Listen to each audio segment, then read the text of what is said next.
of you who have come to honor those who have served our country.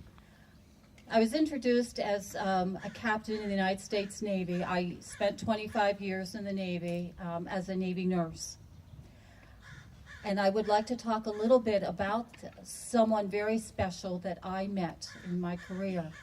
I would also like to acknowledge all my brothers and sisters in the various services here, for we are truly brothers and sisters who have served.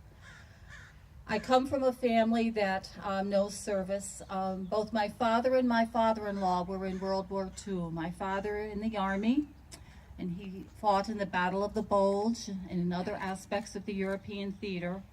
My father-in-law in the Navy, and he was in the Pacific theater. My husband's uncle was killed over the Pacific in World War II, and so his family is a Gold Star family. And my husband is a retired Marine, having served 26 years in the United States Marine Corps.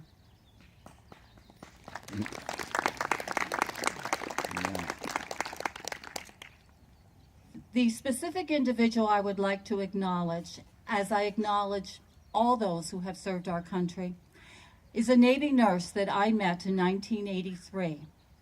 She was one of the 78 nurses who were prisoners of war in the Philippines. There were 11 Navy nurses and 67 Army nurses.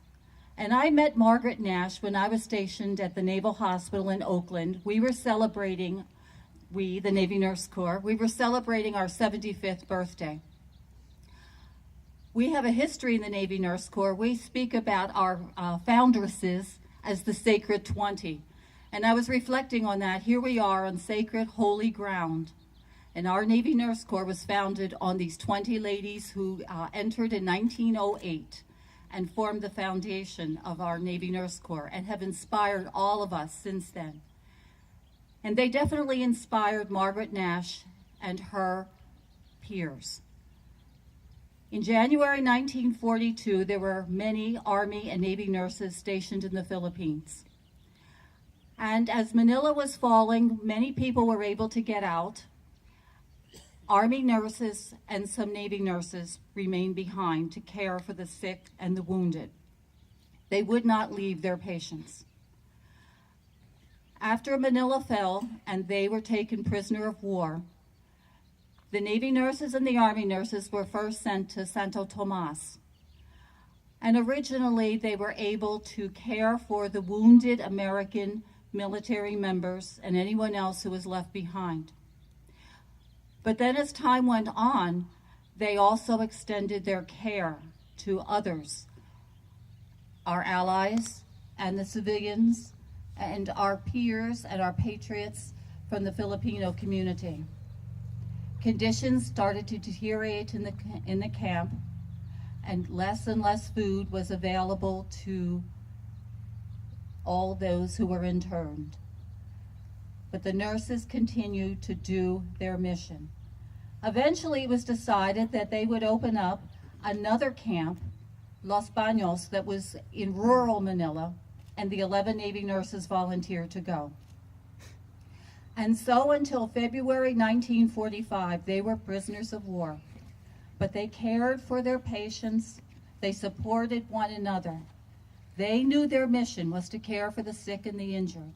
And despite their own suffering, their own illnesses, their own loneliness, their own fear, they reached out to others. And they suffered along with their patients and with those who were there. They suffered from malnutrition, they suffered from tropical diseases, and they continued. Margaret was down to 68 pounds when they were liberated on February 22nd, 1945. She was so ill she had to be carried out on a stretcher, and she was hospitalized for a full year, also diagnosed with having tuberculosis. In 1946, she was released from the Navy as an honorary lieutenant commander. And she dedicated the rest of her life, once her health returned, in teaching nursing at the University of California in Berkeley. She wanted other men and women to experience the joys, the challenges of nursing. She wanted to instill what she had learned when she reached deep within herself to care for others. And so she continued to do that until she retired in 1973, the year that I met her. When I sat with her, she was going to be our guest speaker at our Navy Nurse Corps birthday, but she did not want to tell her story. She asked if I would tell her story. When I met her, she wasn't a person of anger.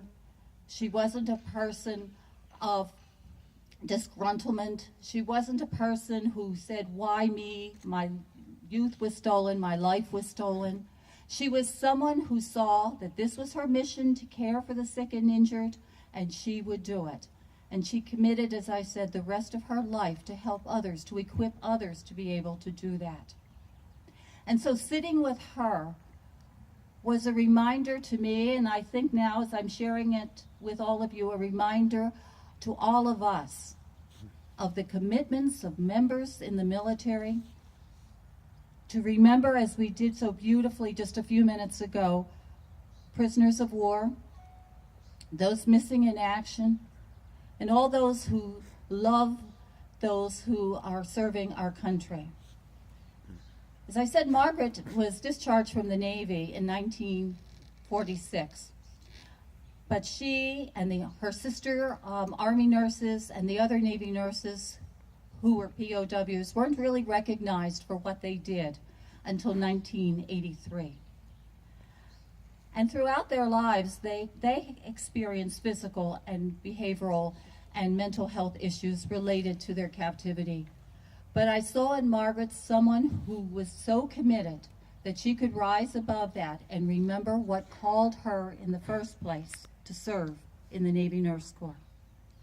So speaking as a retired Navy nurse, and speaking for all of the other nurses that I have known throughout my career, and all those who are serving now, and all those who serve in every capacity, and to the family members, because those who serve don't do it alone. Families are there, and you support us, and you reach out. A debt of gratitude is owed to all of you, to all who served. And I would also like to say that although Margaret and the other Army and Navy POWs did not die in captivity, they really died in service to our nation, I think, because their whole life was affected by that experience. They all have passed away, but they all can rest in peace, I feel, very deeply in my heart, because they know they served their brothers and sisters in need. Thank you for coming this morning. Thank you for listening to Margaret's story. And thank you for honoring all those who have served and are serving and will serve in the future.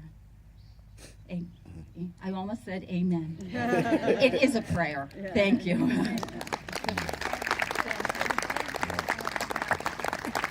What a wonderful story.